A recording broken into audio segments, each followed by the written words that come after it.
facts have established sufficient probable cause to seek arrest warrants against both Greg and Travis McMichael for felony murder and aggravated assault.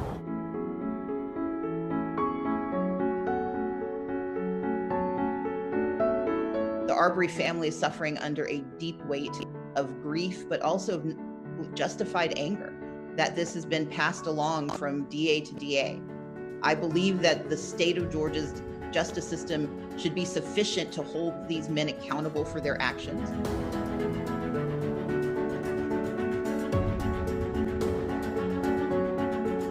Earlier this week, I watched a video depicting Mr. Arbery's last moments alive. I can tell you it's absolutely horrific, and Georgians deserve answers.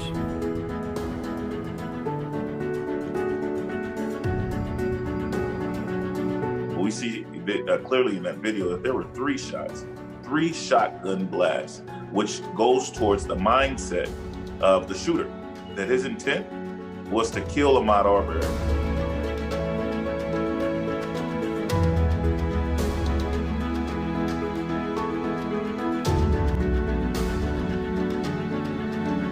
He had ambitions. I mean, he had plans. Ahmaud was still young. He had dreams that wasn't.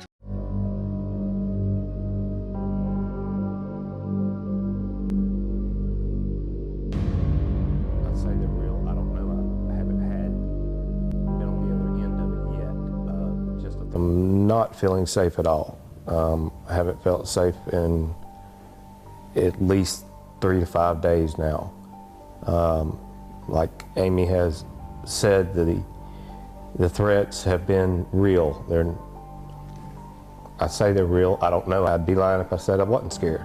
I mean, if that's what they wanted to do was scare me, they've scared me.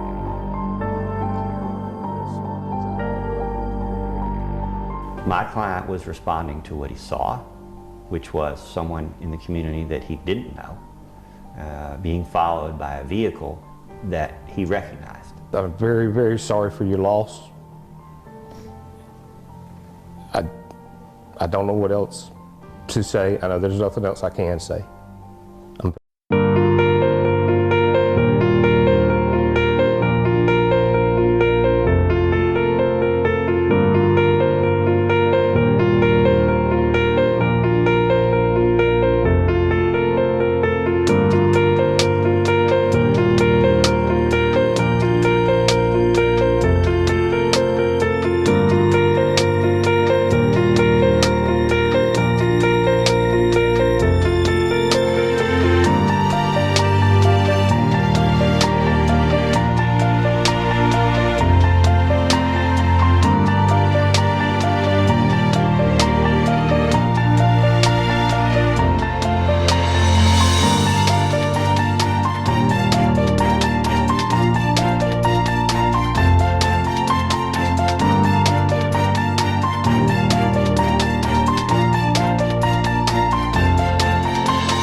but instead of his family celebrating his life, they are mourning his death. To talk about all of this, I'm joined by Wanda Cooper Jones, his mother. Thank you so much for being here. My condolences for your loss. Just in the last 24 hours, 2 men have been arrested in the killing of your son. What do you make of them being arrested more than 10 weeks or some 10 weeks after he died on February 23rd? I'm very relieved that it was finally an arrest. It was a late arrest. The last 2 months, 2 weeks has just been a nightmare, just sitting back, just having to wait. It's really been bad. You described the last few weeks as a nightmare. The prosecutor in this case says that even though these 2 men have been arrested, Gregory McMichael and Travis McMichael, he still wants to convene a grand jury. That could mean waiting all the way until June. What do you make of that timeline, given all that you've already done and all the time you've already waited? It really doesn't. It didn't make any sense to me. I did learn on last evening there was an arrest, and it was. I mean, we were relieved. I mean, we sit back, and I mean, it's been really hard for them to know that I lost my son, and in a sense, no one cared. What was your reaction? Where were you when you got the news that they were arrested? And what do you think of the long road ahead, given that the grand jury might not be convened until June? I'm relieved. I was actually out getting some dinner when the news came in. Being that it took a long time to get the news. I was in a numb state. My emotions was really high because it was something that I had been waiting on patiently, and it finally happened. Ms. Cooper Jones, you say that police initially told you that Ahmaud was killed while committing a burglary. What comfort, if at all, do you get from the fact that much of what happened was now captured on video and millions of people have seen it? It makes me feel good because being called and told that your son is dead is one thing, but he was killed in the midst of doing a crime. I never believed that he was burglarizing anything. Ahmaud, I never believed that. They told me that, I questioned it. But then when the articles start coming out that he was actually killed in the street, that really, really raised a whole lot of concerns. I'm glad that it all came out, that it happened like the way I thought it happened, that he was killed, he was hunted down and killed like an animal. Many people are comparing your son's death to the death of Trayvon Martin. How much do you think Ahmaud's race played into this?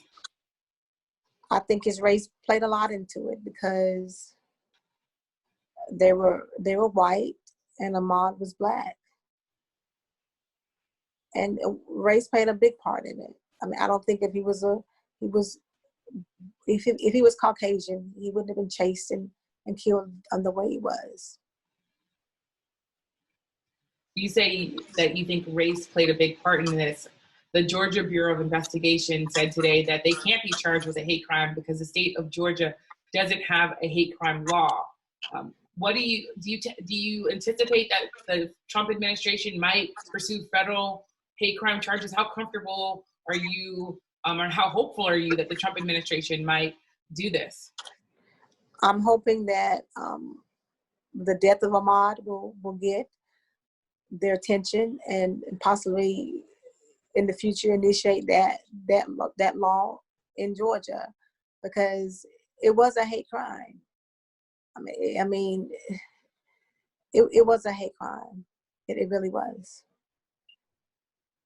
You say you've been patiently waiting. There's now a third man, of course, who has not been charged or arrested, William Bryan, who filmed the shooting and who also at one point was following your son and tried to block Ahmaud in with his car. Your son was able to get around him and he was unsuccessful. But do you anticipate at all that this third man might be arrested? What have you been hearing about this third man? I heard that there was an arrest warrant out. I'm hoping that that's true. He played a major part because when he was filming, he should have been trying to diffuse the situation. President Trump spoke about your son today. Here's what he said. He said, there could be something that we didn't see on the tape. He said, even though he's sympathetic with your family, he's saying maybe there's more to this. What do you make of the president saying that maybe there's more that we didn't see on tape? I'm not sure, because regardless of what happened before, Ahmaud was not committing a crime of any sort when he was killed. He was actually jogging. And if we see tape before he was killed, I mean, I didn't understand that. I didn't understand that, because seeing the tape before shouldn't have a high impact on how it ended. My son was jogging, and they actually sat back and they waited until he came, and they killed him. Do you think that there's, what do you make of the president expressing sympathy, but also saying that he has a high degree of confidence that the law enforcement authorities in Georgia will get to the bottom of this and will get justice for your family? Do you have that same sense of confidence in the authorities in Georgia? Initially, I didn't, because if they were going to take care of it, they would have taken care of it before it went worldwide. I honestly think if we didn't get national attention to it, my son's death would have actually been a cover-up. I mean, we got attention when the world got attention. And one of the prosecutors that recused themselves, two of them have done this, but one of them wrote in a letter to county police that you didn't want him on the case. It was George E. Barnhill. What interactions did you have with the district attorney? And is it true that you didn't want him on the case anymore? Yes, because when the case was assigned to him, that was like 4 days after the shooting, after the murder. I called. And I spoke to Mr. Barnhill, and he talked to me very, very nonchalantly. He did not give me any "I'm sorry for your loss," not anything of that nature. He told me he had the case. He had not reviewed it, and the only thing he can tell me was my son was shot more than once with a shotgun. And again, that was told to me very, very nonchalantly. I then went and I started doing some research. I found out that his son, which was the assistant DA in the county that the case was just reassigned from. So I reached out to Mr. Barnhill's office and also to the state of Georgia, giving them my concerns that there was still a conflict of interest because they still had some type of relations in the judicial system. Mm-hmm. And Ms. Cooper Jones, my last question, Arbery would have been 26 today, Friday. What do you want the nation to know about your youngest son? I'll just say this, to know Ahmaud was to love Ahmaud. Ahmaud loved life. And my baby didn't deserve this. It was senseless, but he didn't deserve this at all. He didn't. And you spent time at the cemetery today. I did. I went out. I just said, I'm out there about once a week. And today I was able to give him some good news that 2 of the people that were responsible in his death had been arrested. Well, thank you so much for joining me, Ms. Cooper-Jones. I will be cases, perhaps a sign of the times, because so much was caught on tape, including the killing itself. Now more video has surfaced, and it offers clues about why Ahmaud may have walked through the construction site just moments before he was shot. Here's ABC's Steve Osinsami. The Georgia family who owns the home under construction that's now part of the investigation into the shooting of an unarmed young black man a block away is now sharing video after video, some showing this unidentified person who began visiting the property in October and took nothing, who the homeowners now believe may have been coming onto the property for water, and these security camera videos showing a white couple showing children from the neighborhood. All kinds of people who the homeowners tell us were looking around, took nothing, didn't raise the neighbors' suspicions, and certainly weren't killed weeks later. Travis McMichael and his father, Greg, a former police officer, are charged with murdering 25-year-old Ahmaud Arbery, seen here being killed in the street on February 23rd in Brunswick, Georgia. They told police they thought the young man was, quote, the suspect from the break-ins, and after seeing him here, 2 doors down, walking around the open construction site, they tried to make a citizen's arrest. The father's lawyers spoke out today. The truth will reveal that this is not just another act of violent racism. Greg McMichael did not commit murder.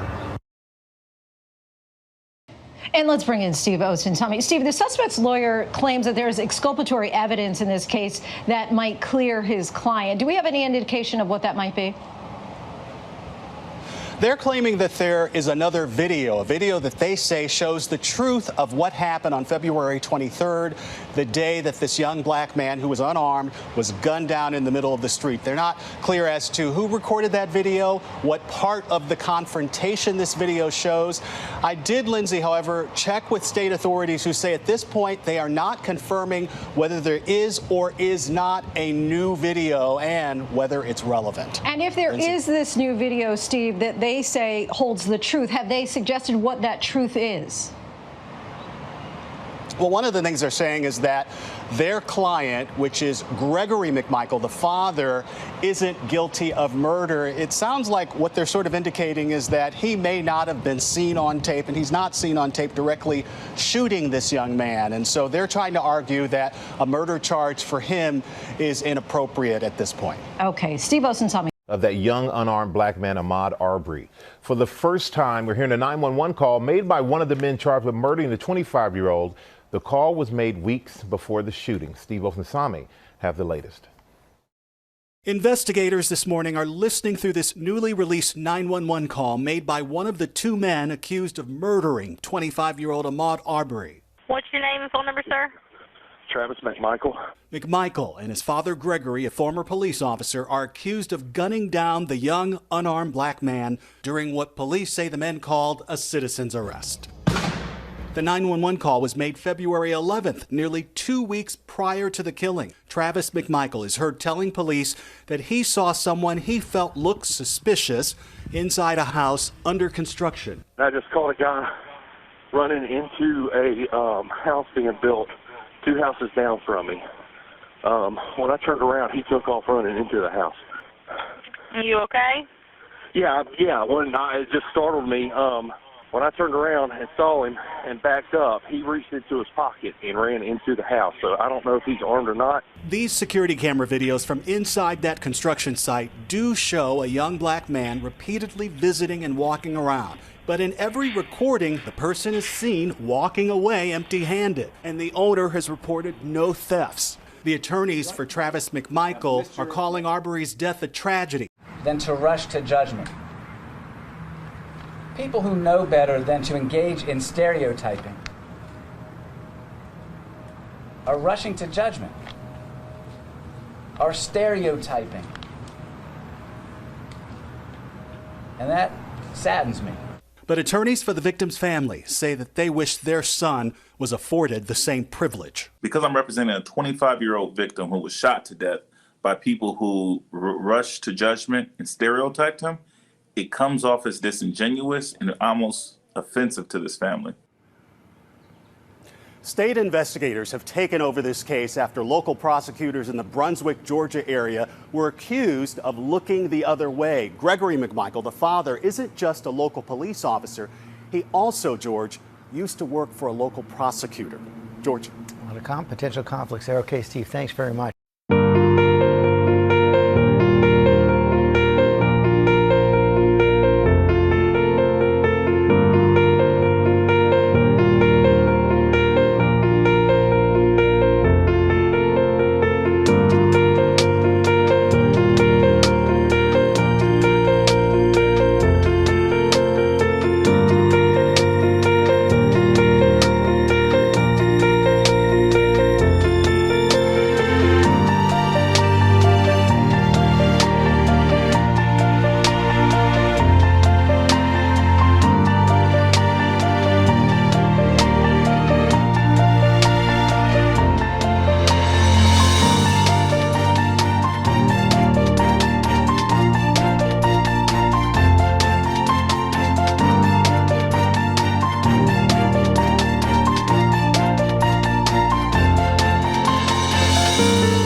In the Ahmaud Arbery case, the one showing his death. From the moment it becomes public, the investigation that for 10 weeks seemed to be going nowhere takes off. Shock and outrage bring protesters to the streets. Arbery's family calling their son a victim of hate. He ain't bothering nobody. Always mind his own business. And that's what he was doing when he got killed. When he got lynched. That's what he got lynched. Tweeting Georgians deserve answers, the governor offers to send in state law enforcement. The next morning, Georgia Bureau of Investigation agents are in Brunswick reviewing evidence. And in less than 2 days, do what local authorities did not do in 2 months, arresting the armed father and son seen in the cell phone video confronting Arbery. Agents from the Georgia Bureau of Investigation effectuated an arrest on 2 individuals, Greg and Travis McMichaels, charging them with both felony murder and aggravated assault. Ironically, the case that early on moved at the speed of molasses started because Ahmaud Arbery loved to run. Ahmaud had amazing speed. I mean, just straight fast speed. His family says the 25-year-old was in the neighborhood February 23rd, jogging. This newly revealed surveillance video shows he stepped into a home under construction, looks around, then leaves and begins to run. Some residents say the neighborhood has seen a string of break-ins, but CNN found only 1 police report for theft in the last 4 months. Arbery's presence triggers calls to 911. And you said someone's breaking into it right now? No, it's all open. It's under construction. And he's running right now. There he goes right now. Okay, what is he doing? He's running down the street. According to the initial police report, Gregory McMichael is standing in his front yard and sees Arbery, quote, hauling ass down the street. McMichael, who's former law enforcement, and his son Travis grab a handgun and shotgun, according to police documents, jump into their truck, and begin following Arbery. The police report says Gregory McMichael stated that he and his son tried to cut Arbery off at least twice, and McMichael said that another man, William Roddy Bryan, in a separate vehicle, tried to block him, but all were unsuccessful. Eventually, father and son used their truck to block his path. Travis McMichael's on the street holding a shotgun as Arbery approaches at a jogger's pace. Roddy Bryant captures video of the encounter. After 3 shots, a wounded Arbery stumbles and dies in the street. Brian shares a video with police that day. Either the first or the second officer on the scene, he invites him to sit in his car. And they watch the video together. According to Glenn County Commissioner J. Peter Murphy, who has spoken to officers who were on the scene that day, police called the district attorney's office for advice. The same office where Gregory McMichael had worked for years. I believe there was direction from the district attorney's office to not execute arrests. That all changed May 7th. But even with the arrest, public frustration continues. Many now want those responsible for handling the case at the beginning to either resign or be fired. He was robbed. There are also demands for a third arrest of William Roddy Bryan, the man behind the video, who Arbery's supporters accuse of working with the McMichaels to capture Arbery. Bryan's attorney says his client was not helping the McMichaels the day of the shooting, and that instead of being arrested, Bryan should be credited for the video that changed everything. If he had not videotaped that incident, the only person who really could speak to what happened is dead and will never have that opportunity. So that video is the prosecution. Last night, Bryan speaking out to CNN. Yes, sir. If there wasn't a tape, then we wouldn't know what happened. And how do you feel about Y'all that? wouldn't. I would. I hope that it, in the end, brings justice to the family and peace to the family. CNN has made repeated attempts to reach the McMichaels and their family, but so far has not been successful. Even with the recent dramatic events, supporters of Ahmaud Arbery and his family say they're just the first steps on the road to justice. And they're in it for the long run.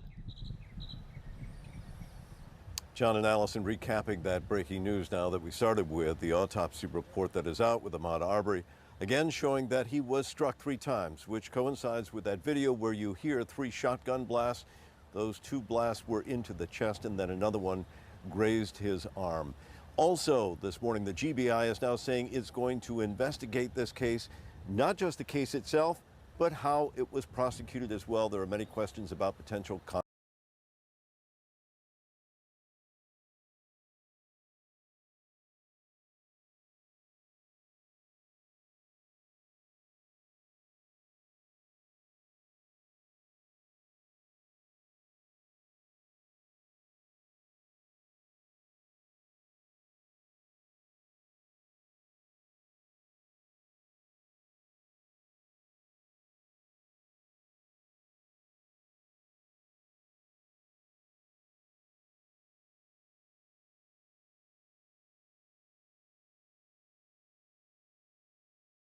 Six, 7 around from TA.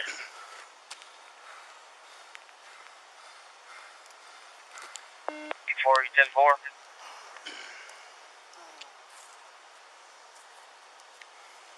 Dispatch to 184 status.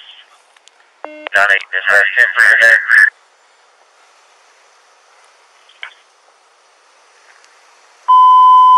Dispatch all units, move all non-emergent traffic to channel 2. Travis, Roddy's got it on film. All right, guys, everybody's got their weapons up, correct? Everybody's got the weapons up. Okay. Dispatch, roll a squad. I'm 10-4. He had no choice, man. Clear 10-4. You know where you got shot at, man? You shot on the front side, too? Okay, all right. Dispatch 184, I need to know if you were involved. Negative. It's going to be a black male, middle of the roadway. Looks like about mid-20s. 136. Go ahead and start this way, please. 10-4 en route. Exact address? Satilla Drive at Holmes Road. Satilla Drive at Holmes Road. I need a unit to bring me some caution tape.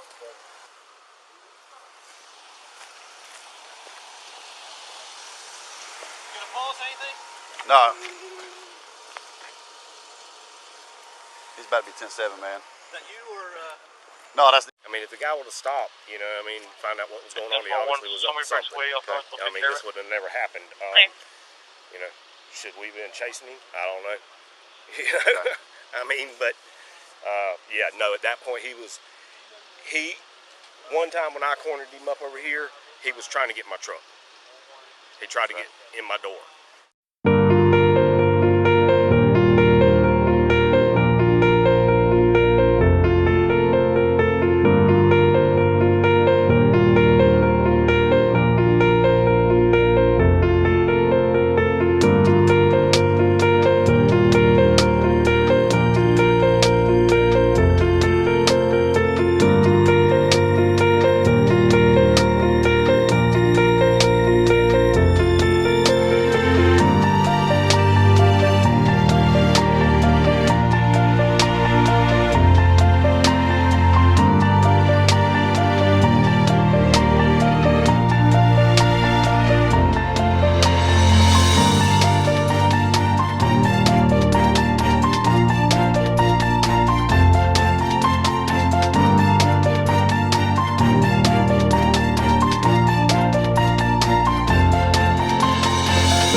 I recognize you now. Yeah. McMichael, right? McMichael, yeah. That's my son, Travis, right over there. Okay. I knew y'all would take him down. Yeah, he's gonna be interviewed. Yeah. Y'all don't put him in cuffs, are you? No. Why would he be in cuffs? You're also, we're going to give you a ride to headquarters. You're going to talk to some investigators. Say everything's got to be done right. I know. Okay. I want it done right. I got you. So. This just doesn't look good. I mean, it just shot at me.